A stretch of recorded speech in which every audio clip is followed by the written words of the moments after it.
Raja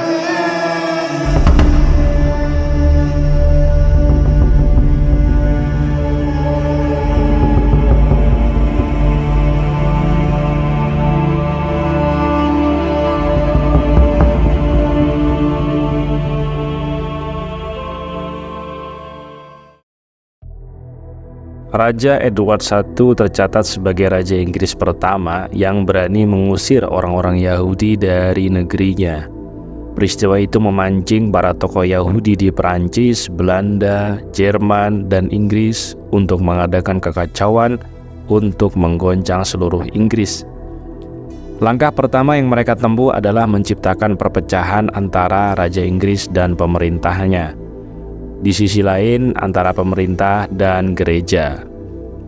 Konspirasi Yahudi internasional mulai menyemprotkan racun dengan konsep-konsep kontroversial di kalangan politik dan gereja di Inggris, sehingga negeri itu terjebak ke dalam pertikaian internal antara pemerintah dan para tokoh gerejanya. Bahkan rakyat Inggris sendiri terbelah menjadi sekte-sekte yang saling bermusuhan, yaitu antara Protestan dan Katolik. Kemudian kelompok Protestan sendiri terbelah menjadi dua kelompok, sedangkan biang keladi dari itu semua yang telah berhasil memunculkan pergolakan dan memporak-porandakan struktur masyarakat tetap bersembunyi di balik layar. Tak lama ketika Charles I menduduki singgasana sebagai Raja Inggris, terjadi perselisihan dengan parlemen. Seorang pemilik modal Yahudi berkebangsaan Belanda bernama Menas Beck Ben Israel mendapat peluang untuk menghubungi Panglima Kenamaan Inggris, Oliver Cromwell. Ia menawarkan sejumlah besar uang untuk membiayai sebuah rencana rahasia yang bertujuan menggulingkan tahta kerajaan Inggris. Cromwell menerima baik tawaran itu. Selanjutnya, ia bergabung dengan para anggota pemilik modal Yahudi internasional lainnya untuk melaksanakan rencana tersebut. Kerjasama mulai dirintis dengan diperkuat oleh tokoh Yahudi bernama Fernandez Carvajal, yang kemudian menjadi kepala penasehat di bidang angkatan bersenjata Cromwell. Ia mendapat julukan sebagai Yahudi Agung atau The Great Jewish. Persekongkolan ini menjadikan Cromwell sebagai tokoh gerakan militer bawah tanah yang didukung oleh keuangan serta persenjataan secara besar-besaran oleh kekuatan di balik layar. Ketika rencana itu mulai mengarahkan kekuatan bersenjata, ratusan tentara bayaran yang terlatih membanjiri masuk ke Inggris dengan menyelundup dan selanjutnya bergabung dengan gerakan pengacauan yang dikendalikan oleh kelompok Yahudi, mengadakan tindakan teror di berbagai tempat. Mereka menyebarluaskan kepanikan di kalangan penduduk untuk memancing terjadinya perang saudara melawan pasukan pemerintah. Taktik kotor Yahudi seperti itu merupakan mata rantai sejarah sejak dulu hingga kini, seperti yang kita saksikan di wilayah pendudukan Israel di Palestina sekarang. Pergolakan yang terjadi di Inggris dipimpin dari balik layar oleh tokoh Yahudi berkebangsaan asing bernama De Saus. Ia adalah duta besar Portugal untuk London ketika itu, di samping tokoh Yahudi lain yaitu Fernandez Carvajal yang mendapat perlindungan kekebalan diplomatik dari kedutaan besar Portugal. Singkat cerita, revolusi Inggris mulai disulut. Mereka mulai mengobarkan api pertikaian agama antara Protestan dan Katolik. Setelah itu, mereka baru memunculkan gerakan bersenjata, sehingga suhu politik dan sosial di Inggris menjadi kacau dan mencemaskan. Keterangan rinci tentang hal ini bisa dibaca dalam buku biografi Charles II, karya Isaac Disraeli, seorang tokoh Yahudi Inggris, ayah Benjamin Disraeli, yang kelak merupakan politikus dan menjadi Perdana Menteri Inggris beberapa kali dan mendapat gelar Lord Baker Sheffield. Dalam buku yang ditulisnya itu, Isaac Disraeli mengatakan bahwa ia mendapatkan sebagian besar catatan tentang lika-liku revolusi Inggris itu dari Malechbor de Salem, seorang tokoh Yahudi yang menjadi duta besar Inggris untuk Prancis pada masa Raja Charles I. Di samping itu, ia juga menulis tentang kesamaan revolusi Inggris dan revolusi Prancis di kemudian hari. Hakikat kedua revolusi tersebut adalah hasil karya tangan yang sama. Keterlibatan Lord Cromwell dalam persekongkolan Yahudi internasional diungkapkan oleh Alfred Douglas dalam majalah mingguan Plain English edisi 3 September 1921.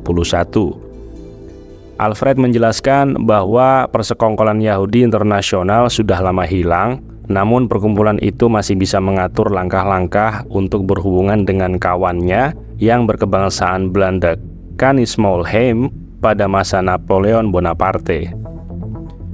Ternyata ada dokumen berupa sebuah surat rahasia berbahasa Jerman yang dikirim oleh Lord Cromwell kepada pimpinan perkumpulan Yahudi, Ebensbrand, yang berbunyi sebagai berikut. Kami akan mendukung setiap imigrasi Yahudi ke Inggris sebagai imbalan atas bantuan keuangan Yahudi yang telah diberikan. Namun hal itu nampaknya mustahil selama Raja Charles masih hidup. Sedangkan menghabisi hidup Charles lewat pengadilan juga tidak mungkin. Saat ini kami tidak mempunyai landasan yang cukup kuat untuk menuntutnya dengan hukuman mati di pengadilan. Satu-satunya jalan yang bisa kami sarankan adalah dengan jalan membunuhnya. Akan tetapi kami juga tidak bisa memberikan jalan bagaimana cara membunuhnya, kecuali menyewa pembunuh bayaran profesional. Kemudian kami akan membantunya dalam melarikan diri ke luar Inggris. 2 bulan setelah mereka bisa membuat Raja Charles melarikan diri, sang raja segera ditangkap. Menurut sejarawan Inggris yaitu Hollis dan Laudlow, Cromwell adalah orang yang mengatur siasat terjadinya peristiwa itu semua. Sebelum Raja Charles melarikan diri, Cromwell terlebih dahulu telah membersihkan para pendukung setia raja dari parlemen selama 2 bulan sebelumnya. Setelah itu, pada tanggal 6 Januari 1649, dibentuklah sebuah mahkamah yang dinamakan Mahkamah Pengadilan Tinggi, yang dimaksudkan untuk mengadili sang raja. 2/3 dari anggota mahkamah ini adalah anggota pasukan Cromwell sendiri.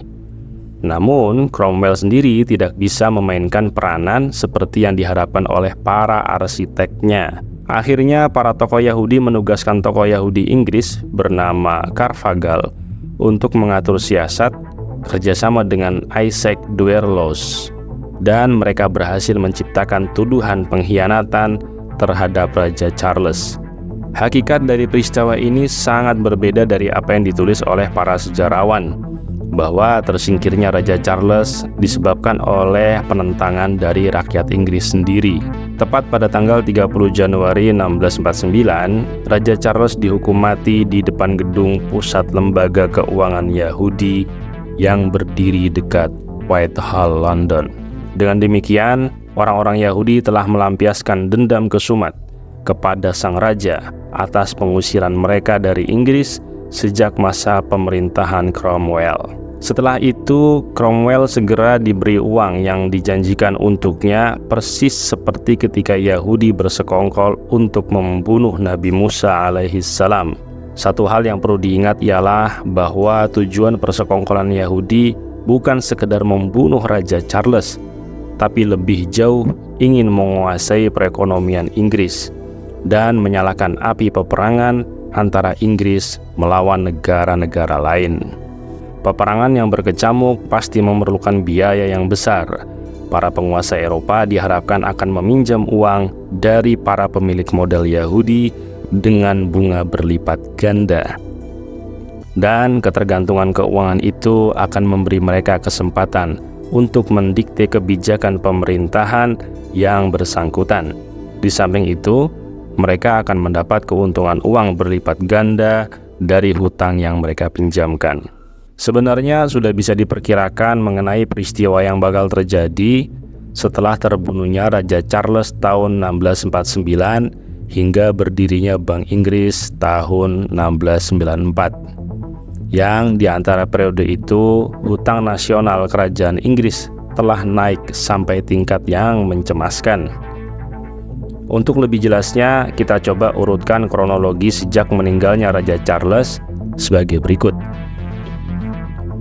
Pada tahun 1649, Cromwell menyerbu ke Irlandia dengan mengandalkan dukungan finansial dari para pemilik modal internasional, sehingga api pertikaian berkobar antara orang-orang Irlandia yang beragama Katolik disebabkan oleh penderitaan mereka akibat serbuan Inggris yang membawa bendera Protestan.